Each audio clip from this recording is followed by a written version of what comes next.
प्रिय भक्तों, आज मैं आपको आंवला नवमी की पूजन विधि एवं उसकी कथा के बारे में जानकारी देती हूँ। कार्तिक शुक्ल नवमी को आंवला नवमी का व्रत किया जाता है। इस आंवला नवमी के व्रत को करने से व्रत पूजन, तर्पण, अर्पण आदि का फल अक्षय हो जाता है, इसलिए इसे अक्षय नवमी भी कहते हैं। इस दिन गाय, पृथ्वी, स्वर्ण तथा वस्त्र, आभूषण आदि का दान करने से ब्रह्म हत्या जैसे महापाप का भी विनाश हो जाता है। आंवला नवमी के व्रत के दिन स्नान आदि करके पूर्व की ओर मुख करके आंवले की वृक्ष की षोडशोपचार विधि द्वारा पूजन करते हैं।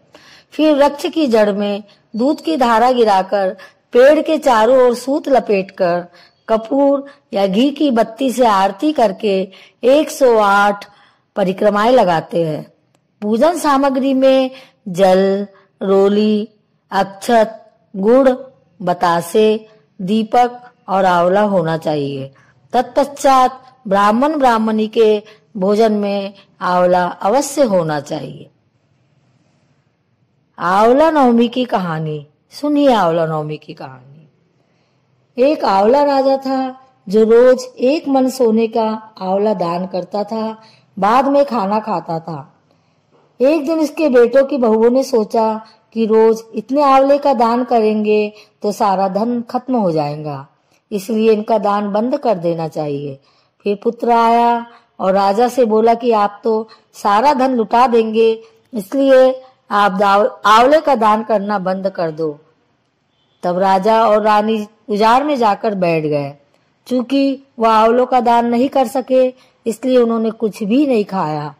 तब भगवान ने सोचा कि अगर हमने इनका सत्य नहीं रखा तो दुनिया में हमें कोई नहीं मानेगा। तब भगवान ने सपने में कहा कि तुम उठो और तुम्हारे पहले जैसी रसोई हो गई है और आंवले का वृक्ष लगा हुआ है, तुम दान करो और जीम लो। तब राजा रानी उठकर देखा तो पहले जैसे राजपाट हो गया है और सोने के आंवले वृक्ष पर फैले हुए हैं। तब राजा रानी 1.25 मन आंवले का दान करने लगे। वहां पर बेटे बहू के घर अन्न का अकाल पड़ गया। आसपास के लोगों ने कहा कि जंगल में एक आंवलिया राजा है, सो तुम वहां चलो तो तुम्हारा दुख दूर हो जाएगा। वह दोनों वहां पहुंच गए। वहां पर रानी अपने बेटे और बहू को देखकर पहचान गई और अपने पति से बोली कि इन दोनों से काम तो कम कराएंगे और मजदूरी ज्यादा देंगे। एक दिन रानी ने अपनी बहू को बुलाकर कहा कि मुझे सिर सहित नहला दो। बहू सिर धोने लगी तो बहू आंख में से पानी निकलकर रानी की पीठ पर पड़ गया। तब रानी बोली कि मेरी पीठ पर आंसू क्यों गिरे हैं, मुझे बताओ।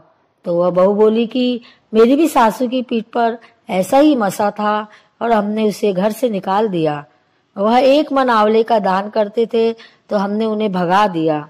तब सासू बोली कि हम ही तुम्हारे सास ससुर है, तुमने हमें निकाल दिया था, परंतु भगवान ने हमारा सत रख लिया।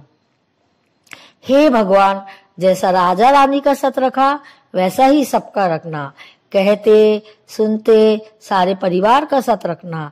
इस कहानी के बाद विनायक जी की कहानी सुनिए।